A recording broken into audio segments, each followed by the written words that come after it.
Friends, आज 3 दिन के बाद धूप निकली है। तो अब गुलाब पर फर्टिलाइज़र देने का बहुत अच्छा मौसम है। काफ़ी दिन हो गए, लगभग 7-8 दिन हो गए हैं तब से मैंने इन पे कोई भी फर्टिलाइज़र नहीं दिया है और ना ही फंगीसाइड पेस्टिसाइड का स्प्रे किया है। नहीं मिल पा रहा है। फर्टिलाइज़र का जब डालने का टाइम होता है तब बदली होती है। आज हालांकि धूप अच्छी निकली थी तो आज मैं फर्टिलाइज़र डाल रही हूँ। हालांकि शाम को भी बारिश हुई थी तो मिट्टी गीली है, तो देखते हैं कैसे क्या करते हैं। तो अगर आपका प्लांट सिंडर में लगा है या मिट्टी में लगा है, दोनों ही मीडिया में आप जो मैं आज फर्टिलाइज़र बताऊंगी वो डाल सकते हैं। खाना प्लांट के लिए बहुत ज़रूरी है। प्लांट जितनी तेज़ी से ग्रोथ करता है फिर उसको उतनी ही अच्छी मात्रा में खुराक भी चाहिए। फर्टिलाइज़र पर जाने से पहले कुछ क्वेश्चन जो मेरे वीडियो में आ रहे हैं लगातार कि गुलाब के प्लांट बरसात में ख़रीदे जा सकते हैं कि नहीं। तो आप ख़रीद सकते हैं, लेकिन सबसे अच्छा जो मौसम होता है अक्टूबर का होता है। हालांकि बरसात में भी आप प्लांट ख़रीद सकते हैं, लेकिन जब आप इसको शिफ्ट करेंगे, नई मीडिया में लगाएंगे, तब इसका रूट बॉल मत खोलिएगा। हो सकता है रूट बॉल आप खोलें तो हो सकता है प्लांट डाई बैक ऊपर मार जाए, क्योंकि ख़रीदते समय अच्छे से चेक कर लेना है कोई भी ब्रांच डाई बैक ना हुई हो, प्लांट अच्छे से ग्रोथ कर रहा हो, नई ब्रांचेस आ रही हों, नई ग्रोथ आ रही हों, तब तो आप ख़रीद सकते हैं। ऑनलाइन अगर सोच रहे हैं तो आप ऑनलाइन अक्टूबर के लगभग प्लांट मंगवाएं तो ज़्यादा अच्छा है। मेरा कमेंट आया था कि मेरी जो नई ग्रोथ है वो जल रही है, तो ये सब मीडिया की वजह से होता है। मीडिया अच्छी नहीं होगी इसलिए प्लांट की रूट में फंगस लग गई होगी। तो अगर रूट अच्छे से काम नहीं करेगी, रूट में फंगस लगी होगी, तो ऊपर जो नई ग्रोथ होगी वो मुड़ी मुड़ी सी या जली टाइप की आपको लगेगी। तो सबसे अच्छा तो है कि आप उसको, अगर नई मिट्टी आपके पास बनी हुई रखी है तो उसमें लगा दीजिए। और स्टार्टिंग में पानी का विशेष ध्यान रखिए। पानी जो बरसाती पानी है वो लगातार उसमें ना पड़े, एक बार पानी पड़ जाए और फिर उसको शेड में रख दीजिए। जब तक नई ब्रांच ना निकले, नए फुटाव ना आए, तब तक ठंडे पानी से उसकी ब्रांच पर शावरिंग करते रहें। ध्यान रहे मिट्टी में पानी एक्स्ट्रा ना जाए। ये सब चीज़ें करिए। अब देखिए, कुछ दिनों के बाद मैंने अपने प्लांट की रीपॉटिंग करी थी। सॉइल से सिंडर में मैंने शिफ्ट किया था, तो मैं कर रही हूँ, मैंने इस प्लांट को बेयर रूट करके शिफ्ट किया था। तो देखिए सभी पर ग्रोथ नई स्टार्ट हो गई है। और यहाँ तक कि इस पे जो पुरानी पत्तियाँ थी वो भी नहीं झड़ी थी। मैंने हाथी से, जब नई ग्रोथ स्टार्ट हो गई, मैंने हाथी से सब नई पुरानी पत्तियाँ हटाई। अब ये देखिए, ये भी मैंने शिफ्ट किए थे, इन सब की पुरानी पत्तियाँ नहीं झड़ी हैं, नई पत्तियाँ आ गई हैं। और ये सब मैंने बेयर रूट करके शिंडर में लगाए हैं। अब बात कर लेते हैं फर्टिलाइज़र की। तो देखिए, मैं हमेशा फ़र्टिलाइज़र मेज़र करके ही देती हूँ। और सबसे बड़ी बात है कि इस बरसात के मौसम में कोई भी ऑर्गेनिक फ़र्टिलाइज़र नहीं देनी है। ऑर्गेनिक फ़र्टिलाइज़र आपको आपकी मिट्टी में फंगस लगा देगी। फिर चाहे वो बोन मील हो या हल्दी हो या मिर्चा हो, कोई भी ऑर्गेनिक फ़र्टिलाइज़र नहीं देनी है। अब देना क्या है, जैसे कि मैं देने जा रही हूँ वो मैं बताती हूँ। अगर ये सब आपके पास नहीं है तब आप क्या कर सकते हैं वो भी मैं आगे बताऊँगी। तो अपनी मशीन ले ली है और पर प्लांट मुझे 1 ग्राम देना है। और लगभग 20 प्लांट हैं, मैंने काउंट किया है। तो 20 प्लांट मैं पहले दूंगी और फिर जो बाकी बचेंगे उनको बाद में दूंगी। तो 20 प्लांट के हिसाब से मैं ये फर्टिलाइज़र बनाऊंगी। और ज़ीरो पर मैंने इसको शिफ्ट कर लिया है। और सबसे पहले जो मैं डालने जा रही हूँ ये है NPK 13-0-45।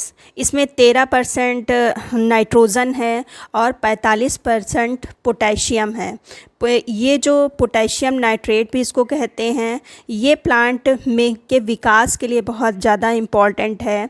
रोग प्रतिरोधक क्षमता इसमें बहुत ज़्यादा होती है।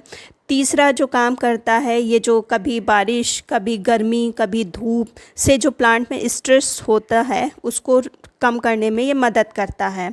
तो इसकी मात्रा मैंने 10 ग्राम के करीब ली है। तो ये मैं पूरा 10 ग्राम कर लेती हूँ। और फिर जो दूसरी चीज़ लेनी है NPK 0-52-34। ये भी बहुत अच्छा काम करता है इस मौसम में।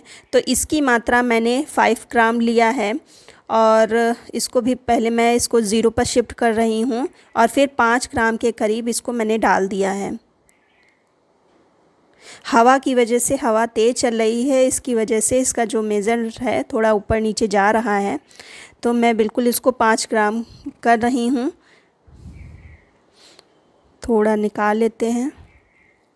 ये 5 ग्राम हो गया है। अब जो तीसरी चीज़ लेनी है, आपने देखा होगा मेरे कुछ प्लांट पर जो पत्तियां हैं येलोइश टाइप की हो गई हैं, हल्की हरी कलर की हो गई हैं। तो उसके लिए मैंने लिया है माइक्रोन्यूट्रिएंट।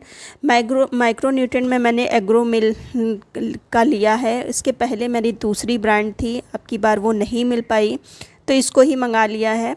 और इसकी मात्रा मुझे 5 ग्राम रखनी है।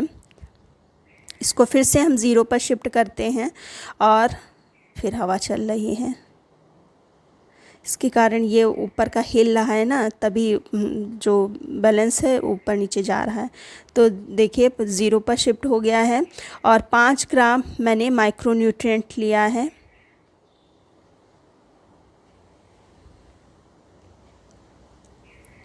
ये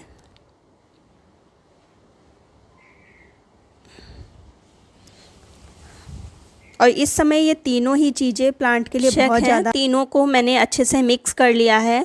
अब एक प्लांट में 1 ग्राम मैं डालूँगी और कैसे डालना है तो चलिए पहले हम अपने प्लांट्स के पास चलते हैं। तो देखिए सबसे पहले मैं मिट्टी ही से स्टार्टिंग करती हूँ, मिट्टी वाले प्लांट्स पे स्टार्टिंग करती हूँ। देखिए कुछ प्लांट की पत्तियाँ हरी हैं, कुछ हल्की हरी हैं जो नई ग्रोथ है, तो उसी के लिए ये मैंने माइक्रोन्यूट्रिएंट डाला है। तो सबसे पहले तो हम प्लांट की जितने भी वीड्स लगे हैं उन सबको हटा देंगे और हल्की फुल्की गुड़ाई करेंगे। बहुत ज़्यादा गुड़ाई नहीं करनी है क्योंकि रूट्स कटने का डर रहता है। तो अगर रूट अगर खुल जाएगी ऊपर तो प्रॉब्लम हो जाएगी। तो इसलिए हम हल्की सी स्पून की सहायता से हल्की सी गुड़ाई कर लेंगे। और मिट्टी देख रहे हैं गीली है क्योंकि रात में खूब अच्छे से बारिश हुई है तो मिट्टी गीली थी। तो इसके लिए हम पहले तो हम देखिए, मुझे अंदाज़ा है कि 1 ग्राम कितना होगा। 2 चुटकी मेरा 1 ग्राम होता है क्योंकि मैं काफ़ी महीनों से ये सब कर रही हूँ, काफ़ी सालों से कर रही हूँ, तो मुझे अंदाज़ा है। तो अगर आपको अंदाज़ा नहीं है तो आप मेज़र करके डालिए। फिर देखिए ये मैंने डाल दिया है और ऊपर जो सिंडर है तो सिंडर में भी ऐसे ही हम करेंगे और ऊपर से हम देखिए शावरिंग कैसे करेंगे अभी मैं आपको बताती हूँ। तो 2 चुटकी इसमें भी डाल दिया है और अब हम भर के इस पे पानी नहीं डालेंगे, लेकिन पानी देना तो ज़रूरी है क्योंकि ये न्यूट्रिएंट नीचे जाए, ये फर्टिलाइज़र नीचे जाए तभी काम करेगी।